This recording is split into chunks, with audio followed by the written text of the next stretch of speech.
जय हिंद बच्चों। आज की इस वीडियो में हम बात करेंगे दो टॉपिक के बारे में। पहला रहेगा हमारा solenoid as a bar magnet या मैग्नेटिक डाइपोल, और सेकंड हम स्टडी करेंगे angular SHM of magnetic dipole या bar magnet in external magnetic field. Clear? Start करते हैं फर्स्ट टॉपिक से। फर्स्ट है सोलेनॉइड एज बार मैग्नेट। अब देखिए ये बात तो बहुत क्लियर है कि whenever current is pass through any conductor it will behave like a magnet, यानी कि कोई भी करंट कैरिंग एलिमेंट होगा या कोई भी करंट कैरिंग सिस्टम या कोई भी करंट कैरिंग सिस्टम होगा, कंडक्टर होगा, वो मैग्नेट की तरह बिहेव करता है। ये बहुत कॉमन सी बात है, ये हम ऑलरेडी ऑस्टेड एक्सपेरिमेंट के थ्रू समझ चुके हैं। और हमको ये भी मालूम है कि जितने भी मैग्नेट्स होते हैं all magnets always have dipole. ठीक है, मोनोपोल एग्जिस्ट करता नहीं है, ये आपको मालूम है, क्योंकि मैग्नेट के जो पोल्स होते हैं उनको हम सेपरेट नहीं कर सकते। तो जो मैग्नेट होगा वो हमेशा किस कंडीशन में होगा? That is always in dipole conditions. But हमको अभी प्रूव करके दिखाना है कि जो सोलेनॉइड होगा that will behave like a magnetic dipole, और we can say it will behave like a magnet, bar magnet. Prove करना है, ठीक? तो प्रूव करने के लिए अगर बोला गया है तो हम प्रूव कर भी सकते हैं, ऐसा कोई टफ इसमें वो भी नहीं होने वाला है। हम करते क्या है, let we will consider a solenoid.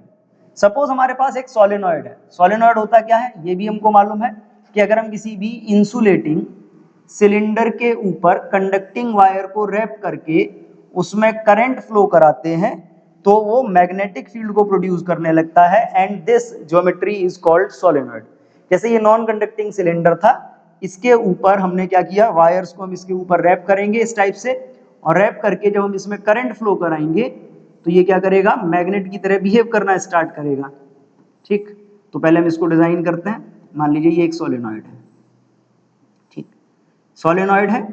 क्योंकि हम इसको बार मैग्नेट से या मैग्नेटिक डाइपोल से कंपेयर कर रहे हैं, तो डाइपोल से कंपेयर करने का मतलब है कि इसकी जो लेंथ होगी, तो डाइपोल की लेंथ हम 2L लेते हैं, तो इसकी लेंथ भी हम कितनी ले लेंगे, 2L मान लेंगे। ठीक है, अब इसकी लेंथ को हम इससे कंपेयर करेंगे। मान लीजिए इसकी जो लेंथ थी, suppose the length of this solenoid is 2L and the number of turns in this solenoid is N and the amount of current passing through this solenoid is I। कितना current pass हो रहा है? I current pass हो रहा है। N number of turn है total, और length कितनी है, 2L। अब यहाँ पे N नंबर ऑफ टर्न्स हमने इसमें कंसीडर किए। हम करते क्या है, जब N नंबर ऑफ टर्न्स हैं तो अगर हम यहाँ पे बात करें, वी नो जो नंबर ऑफ टर्न्स पर यूनिट लेंथ है, नंबर ऑफ टर्न्स पर यूनिट लेंथ कितना होगा? तो नंबर ऑफ टर्न्स पर unit length small n is equal क्या होता है, कैपिटल N बाई L। तो ये हमने ऑलरेडी पढ़ा, वो कैपिटल N बाई 2L।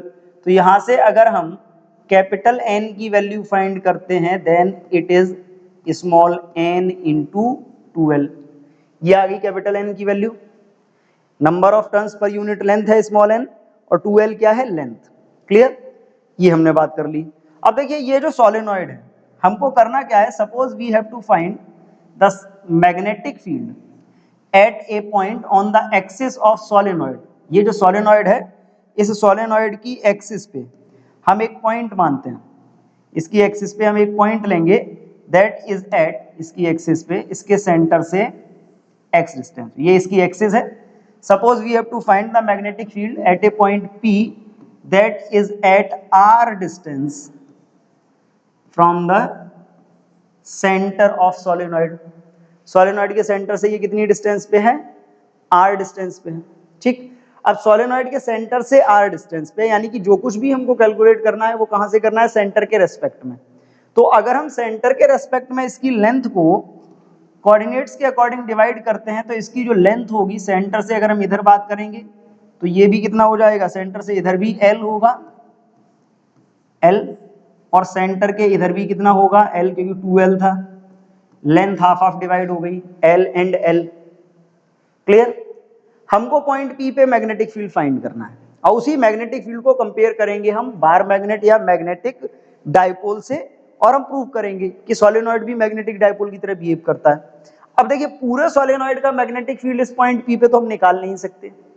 इसके लिए हम करते क्या है, let we will consider a segment. हम इसका एक छोटा सा सेगमेंट लेते हैं that is at x distance from the centre.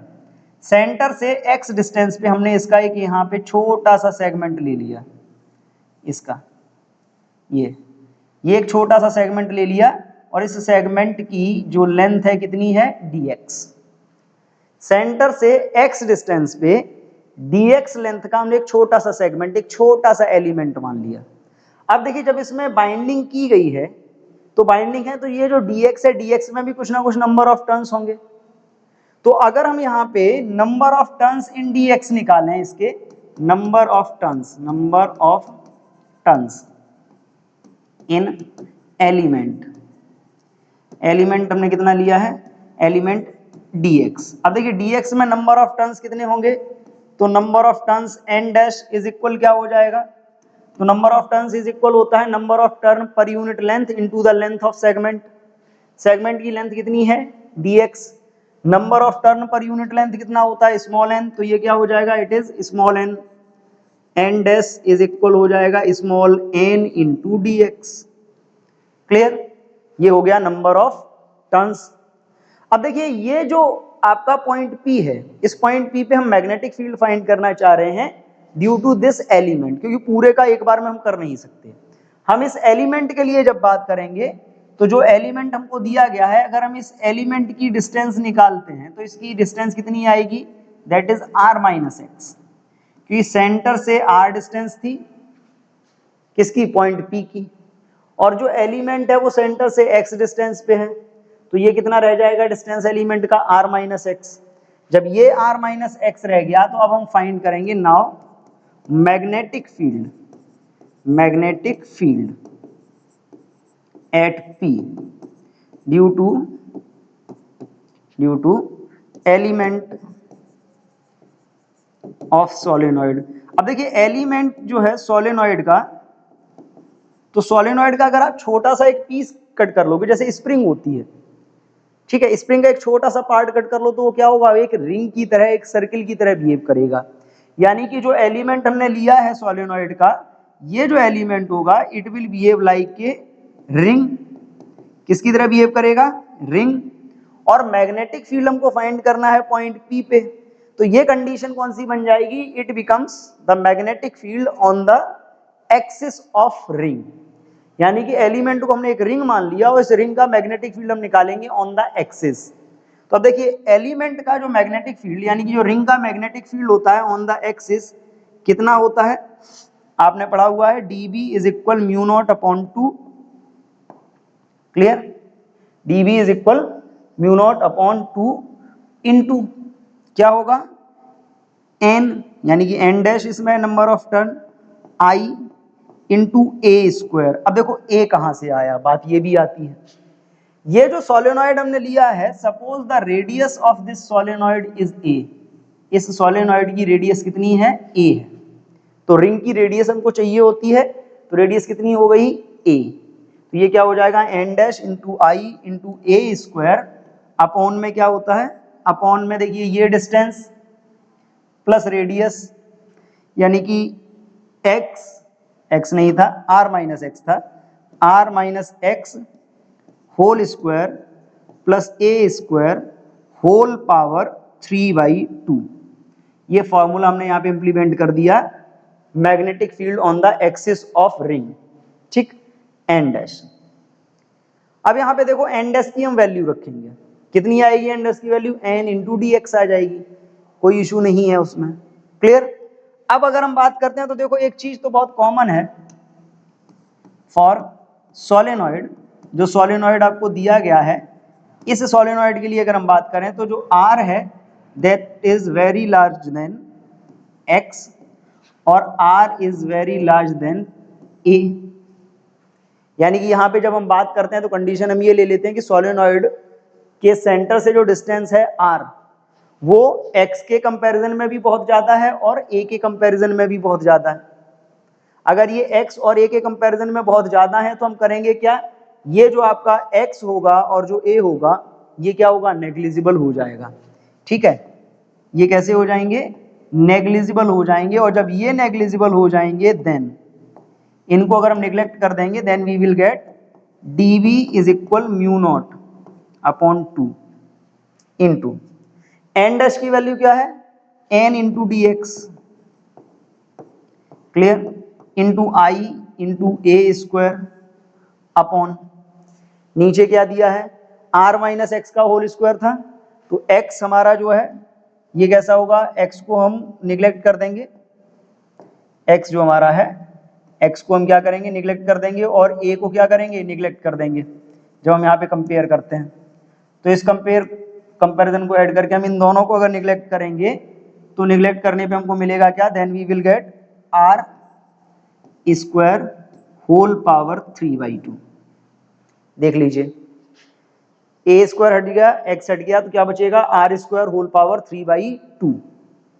अब इसमें जरा ध्यान से एक चीज देखो, अगर हम इसमें इधर पाई का मल्टीप्लाई कर लें और इधर भी पाई का मल्टीप्लाई कर लें, यानी कि अगर हम इसमें इधर पाई का मल्टीप्लाई कर देते हैं और इधर भी पाई का मल्टीप्लाई कर देते हैं, तो ये वाला pi into a square, A radius है, पाई इंटू रेडियस स्क्वायर, ये क्या बन जाएगा, क्रॉस सेक्शन एरिया बन जाएगा।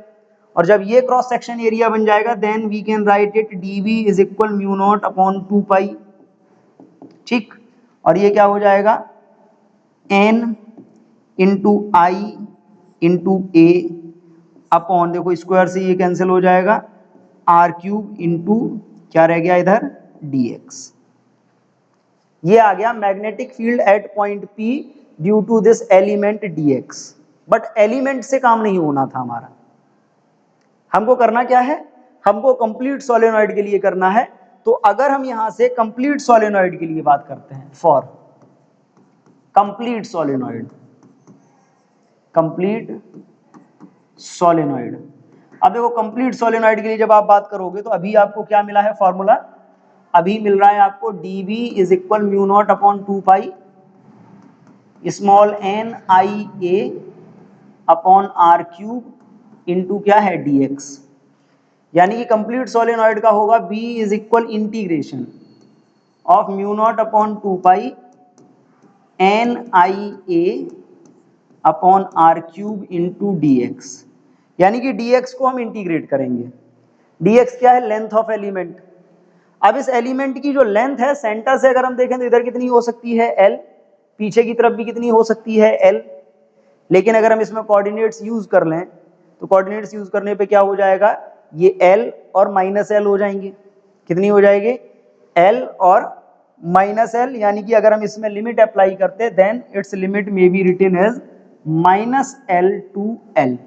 क्यों, क्योंकि सेंटर के इस साइड अगर हम देखेंगे तो ये माइनस l माना जाएगा और इधर देखेंगे तो प्लस l।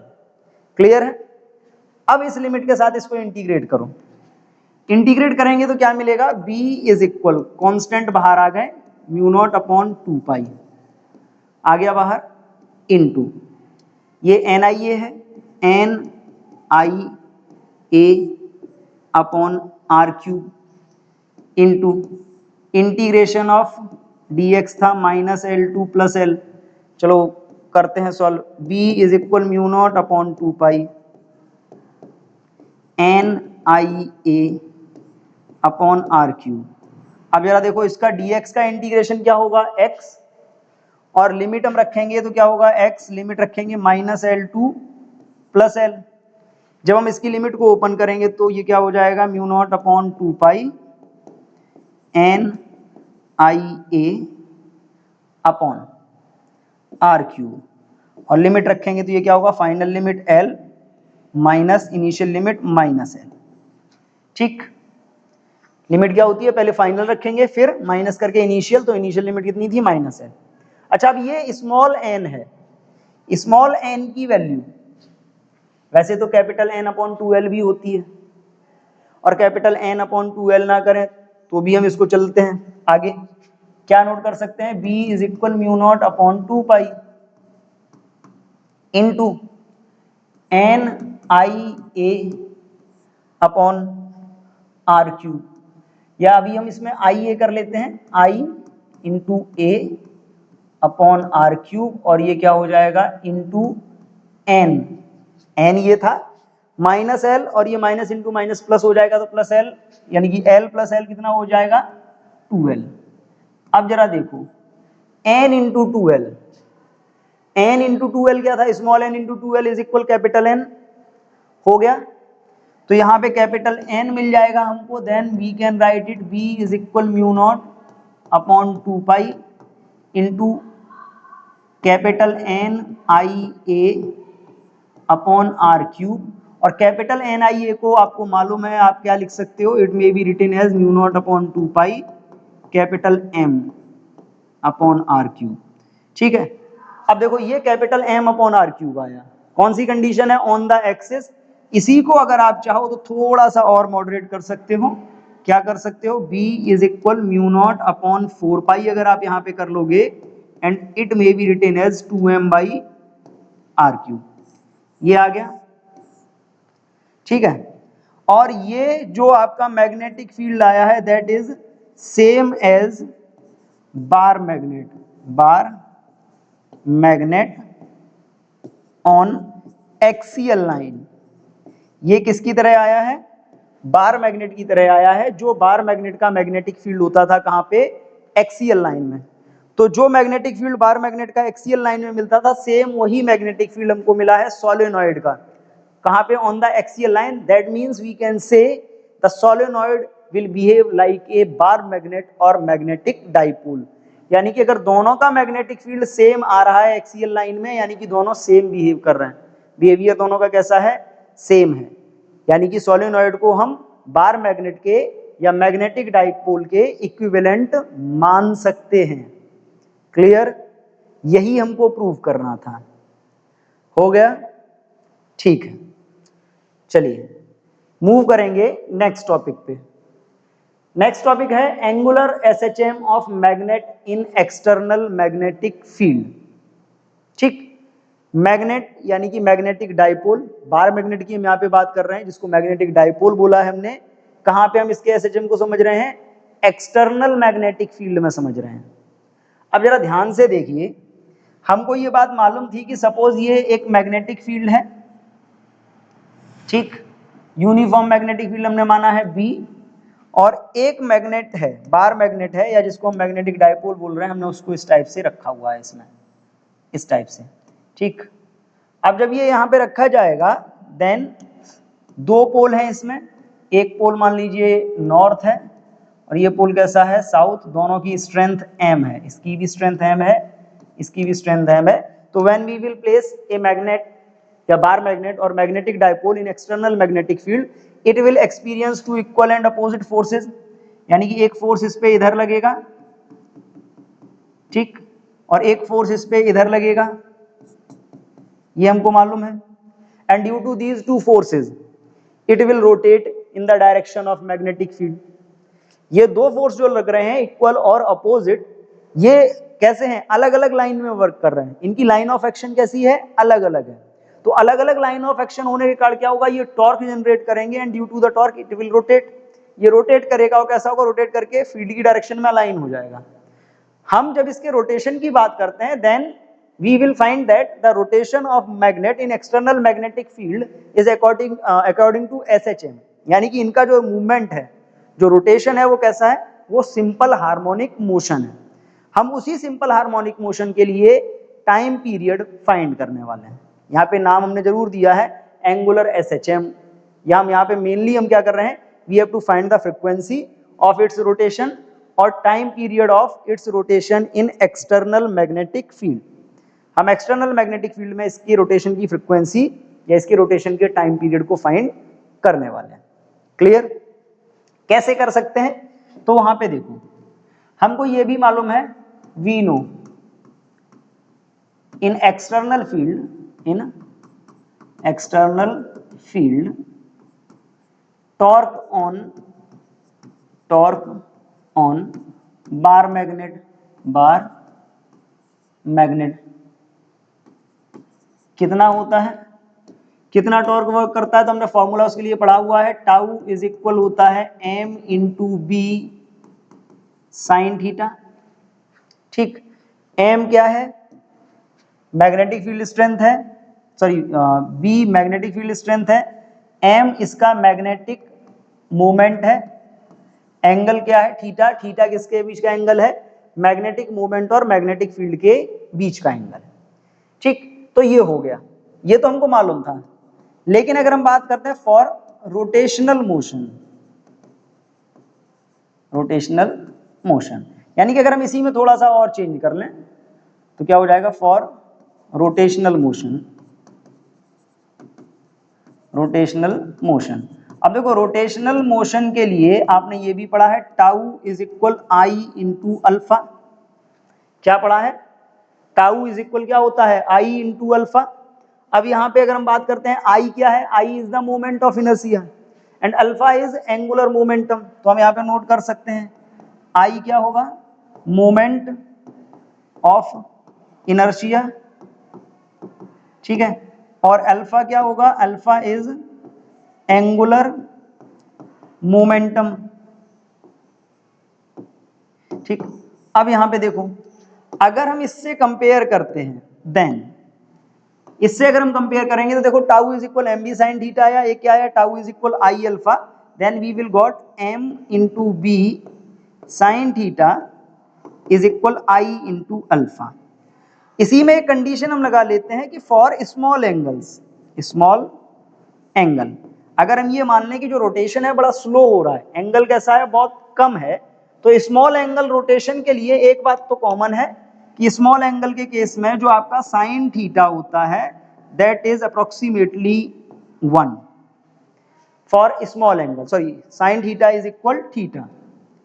ठीक है, स्मॉल एंगल्स के केस में अगर ये sine theta is equal theta हो जाता है then we can write it कि M B into theta is equal I into alpha. अब यहां पे देखो, यहां से अगर हम अल्फा की वैल्यू निकालते हैं तो अल्फा इज इक्वल क्या आएगा, M into B into theta upon I, then we can write it M into B into theta upon I. लिख लिया। अब देखो ये बात तो अल्फा की आ गई, एक चीज हमने और पढ़ी है एंड ओमेगा। अगर हम और बात करते हैं rotational motion, for rotational motion, rotational motion. अब देखो रोटेशनल मोशन में एक बात और क्लियर होती है कि जो अल्फा है दैट इज इक्वल क्या होता है, ओमेगा स्क्वायर थीटा। क्या होगा, ओमेगा स्क्वायर थीटा। और अगर हम यहां से कंपेयर करते हैं और वैल्यू रखते हैं देन अल्फा की वैल्यू अगर हम इसमें रखेंगे देन ये क्या हो जाएगा, M into B into theta upon I is equal क्या होगा, omega square into theta. Clear. अब यहां पे थीटा से थीटा कैंसिल हो सकता है और थीटा से थीटा जब कैंसिल हो जाएगा then we will find that omega is equal root M B upon I. तो बहुत कॉमन सी बात समझो, बहुत कॉमन सा कॉन्सेप्ट है कि जब डाइपोल रखोगे, बार मैग्नेट रखोगे, then due to the torque it will rotate and its rotation is in simple harmonic motion. जो रोटेशन होगा वो किस में होगा, सिंपल हार्मोनिक मोशन में होगा। Then we have to find its time period, तो टाइम पीरियड भी फाइंड करना है। 11th में भी हमने यही पढ़ा था कि जब भी सिंपल हार्मोनिक मोशन की बात होती थी तो हम टाइम पीरियड फाइंड करते थे। तो यहाँ पे हमको ये तो मिल गया, टाउ के फॉर्मूले को हमने कंपेयर कर लिया, रोटेशनल मोशन का जो टॉर्क होता है उससे कंपेयर किया, अल्फा मिल गया, अल्फा की हमने दूसरी वैल्यू रखी ओमेगा स्क्वायर थीटा, इससे कंपेयर किया, ये भी मिल गया। हमको बात करनी है टाइम पीरियड की। तो अगर हम बात करते हैं टाइम पीरियड की, नाउ टाइम पीरियड, तो देखो टाइम पीरियड का एक फॉर्मूला होता है T is equal 2 pi by omega. तो क्या हो जाएगा, T is equal 2 pi by omega. Omega की वैल्यू अभी हमने क्या फाइंड करी है, एम बी अपॉन आई, ये रूट में था। अब देखिए ये आई कहाँ जाएगा, ऊपर जाएगा, then we can write it tau T is equal 2 pi root I upon M B. आ गया। तो ये आ गया time period of bar magnet या period of rotation of bar magnet when it is placed in external magnetic field. यहां पे दो चीजें बहुत क्लियर समझ लीजिए, m क्या है, m is the magnetic moment B is the magnetic field and I is the moment of inertia. और इसी टाइम पीरियड से आप क्या निकाल सकते हो, फ्रीक्वेंसी निकाल सकते हो, एंड फॉर फ्रीक्वेंसी। तो देखो फ्रीक्वेंसी की अगर आप बात करते हो तो फ्रीक्वेंसी का बहुत कॉमन सा फॉर्मूला आपने पढ़ा है, F इज इक्वल क्या होता है 1/T, that means F is equal 1/2 पाई, और अगर हम इसमें बात करते हैं हाँ तो 1/2 पाई क्या हो जाएगा √mv/I, it is the frequency. Clear?